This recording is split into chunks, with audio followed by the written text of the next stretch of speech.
Buenas noches, estudiantes de bachillerato de las diferentes secciones. Vamos a estar trabajando nuestra clase de administración 1 y el tema de hoy es historia de la administración. Nuestra clase número 1 de 4 de marzo. Y vamos a empezar con la historia de la administración. Vamos a ver la época primitiva. Pues muchos le llaman el hombre de las cavernas, pero vamos a ver que en la época primitiva ya se daba la administración como asociación de esfuerzos para lograr un fin determinado.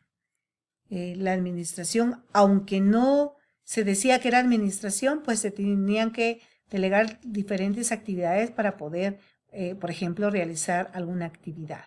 En el caso de la caza, ellos se tenían que dividir para poder cazar un animal y poder así tener su alimento. También la pesca también ellos se organizaban, aunque no decían que era administración, pero sí se estaba cumpliendo una administración. La recolección de frutos. Recuerden que en este tiempo eran nómadas. ¿Qué significa nómadas? Que iban de un lugar a otro. Entonces, por lo mismo ellos pues acababan toda la cosecha en un lado, la pesca, la caza y se trasladaban a otro lado. Se caracteriza por la división primitiva del trabajo, ¿verdad? Que se delegaban diferentes. También el padre de familia toma decisiones. El trabajo en grupo, todo lo hacían en grupo, entonces esa es la época primitiva. Tenemos ahora el periodo agrícola y el hombre sedentario. ¿Por qué es sedentario? Porque él ya no es nómada, sino que ya se establece en un lugar. Acá aparece la agricultura y la vida sedentaria. Entonces ya empiezan ellos a trabajar, a sembrar los instrumentos de labranza. Entonces ya se da la división del trabajo por edad y sexo. Mientras que los padres hacían algo, las esposas otro y los niños también otro. Aparece el Estado, que señala el inicio de la civilización. También surge la ciencia, la literatura, la religión, la organización política, la escritura y el urbanismo. Todo esto se da en este periodo. En Mesopotamia y Egipto surgen las clases sociales. También el control del trabajo colectivo y el pago de tributos en especie eran las bases en que se apoyaban estas civilizaciones. Manejo de grandes grupos humanos para la construcción de grandes obras arquitectónicas. La antigüedad grecolatina, aquí se da la civilización griega e imperio romano. Son las que surgen y las que más trabajan en este tiempo. Aparece el esclavismo. Se da el esclavismo porque la administración se ejercía mediante una estricta supervisión del trabajo y el castigo físico. Si no cumplían con lo que se les asignaba, pues les latigaban, los golpeaban. Existió un bajo rendimiento productivo por el trato inhumano para los esclavos. Entonces, recuerden que alguien que es tratado mal por lo regular no rinde lo mismo que aquel que es pues motivado. El esclavo carecía de derechos y se le ocupaba en cualquier labor de producción. Entonces no tenía derechos, entonces cualquier cosa tenían que hacerlo, ¿verdad? Entonces tenemos ahora la época feudal y aquí aparecen los señores feudales y siempre hay esclavos. La relación social por un régimen de servidumbre. Acá pues ya no dicen tanto esclavismo, sino que son siervos, ¿verdad? La administración del feudo estaba sujeta al criterio del señor feudal, o sea, el señor feudal era el que decidía, el que controlaba la producción que el siervo producía. Aparecen los talleres, los gremios y las formas de organización de la administración más complejas. Aquí ya pues ya hay artesanos, ¿verdad? Ya hay organizaciones, aunque pues no están tan avanzadas, pero sí ya surgen. Las corporaciones, los gremios regulaban los horarios, los salarios y demás condiciones de trabajo, porque pues aquí ya como hay una regulación de cuánto trabajar y las condiciones de los trabajos. En la Edad Moderna, pues el capitalismo comercial se da, surge el capitalismo y el trabajo asalariado, pues aquí ya reciben un salario. ya reciben un salario. Ya reciben un salario los que pues trabajan, ¿verdad? Se fortalecen los gremios. Ya aparecen los talleres, funcionan como incipientes de empresas y empiezan las empresas, ¿verdad?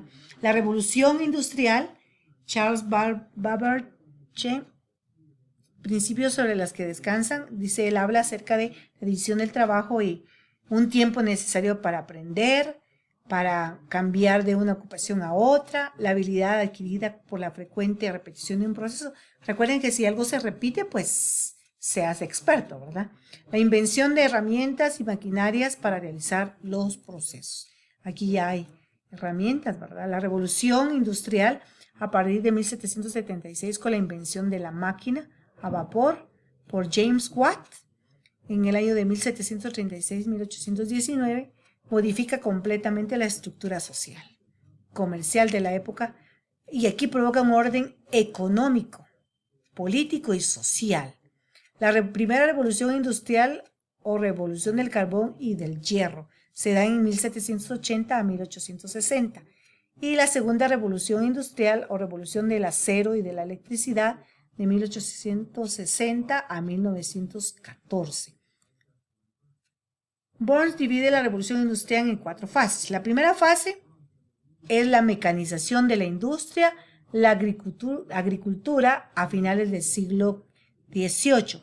La fase, la aplicación de la fuerza motriz o la industria, la fuerza elástica del vapor. Y la tercera fase, el desarrollo del sistema fabril, el artesano y su pequeño taller patronal desaparecen para dar lugar al obrero de las fábricas. Aquí aparecen las fábricas, los ingenios basados en la división del trabajo. Y la cuarta fase, un espectacular desarrollo de los transportes y de las comunicaciones. Recuerde que aparecen las máquinas de vapor, ¿verdad? Entonces ya pueden ellos viajar más rápido. La división del trabajo según Adam Smith, acumulación del capital, extensión del mercado.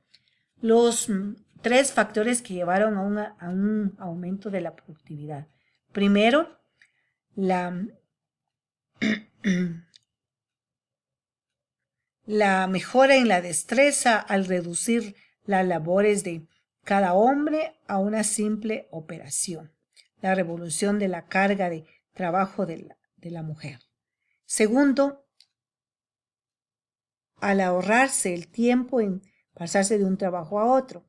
Esto da lugar, ¿verdad?, al que se hagan las cosas en menos tiempo. Tercero, por el uso de maquinaria apropiada. Se da el uso de la maquinaria apropiada. Administración en la Edad Moderna. Nicolás Maquiavelo habla de dependencia de la aprobación de las masas. También habla de la cohesión, del liderazgo, del derecho de supervivencia. La administración de las organizaciones contemporáneas se da de esta manera. John Locke y Montesquieu hablan del legislativo, del ejecutivo y del federativo. Hacen las leyes, derogan las existentes, es el legislativo. Tiene la responsabilidad de aplicarlas, el ejecutivo, y el castigo de crímenes define las contiendas de los particulares, es el judicial. Ellos recuerden que eran personas que trabajaban en esta área. Escuela de la Administración Científica, tenemos a Frederick Taylor, que es el padre, que se le considera el padre de la administración. Filadelfia en marzo de 1856 y él muere en marzo de se da en Filadelfia, marzo de 1856 a marzo 1915. Ingeniero mecánico y administrador, padre de la administración científica. Entonces aquí tenemos los datos de su nacimiento, de su muerte, ¿verdad? La administración según Taylor. A él se le considera el padre de la administración y tiene principios y tiene características que él da a conocer. Tenemos la organización del trabajo, la selección y entrenamiento del trabajador. Aquí pues el trabajo se organiza y selecciona y se entrena al trabajador. La cooperación y remuneración por el rendimiento individual, ¿verdad? Si trabaja pues se tiene que dar su rendimiento individual. Responsabilidad y especialización de los activos en la planeación del trabajo. Él es el que ya da una administración pues específica y a una administración más organizada. Frank William Gilbert, al aplicar los principios de la administración científica, en primer lugar se debe tener en cuenta al trabajador y sus necesidades. Hugo Muntesberg crea el campo de la psicología industrial, que es otra área importante en la administración. Y Henry Gantt, en sus estudios, demuestra un interés por el trabajador como individuo y su visión humanitaria. Tenemos la Escuela de Teoría Clásica de Henry Fayol, que es otro de los importantes en la administración. Él nace en Estambul en 1841 y muere en París en 1925. Ingeniero y teórico de la administración, considerado como uno de los grandes pensadores de la administración. Él habla de división del trabajo, de la disciplina, de la unidad de mando, unidad de dirección, búsqueda del bien común, la remuneración, la centralización, la jerarquía, el orden, equidad, iniciativa, la unión, estabilidad del personal. La actualidad de la administración. En la actualidad, la teoría administrativa estudia la administración de empresas y demás tipos de organizaciones desde el punto de vista de interacción, interdependencia y las 5 variables que son tarea, estructura, personas, tecnología y ambiente. Recuerden que la administración pues ha hecho grandes avances, ¿verdad? Habla de la tarea, de la estructura, la persona, la tecnología, el ambiente. Vamos a estar trabajando pues las clases de administración y esta es solo una pequeña introducción en lo que es la historia de la administración, cómo se dio, cómo se vino dando y ustedes van a tener que investigar.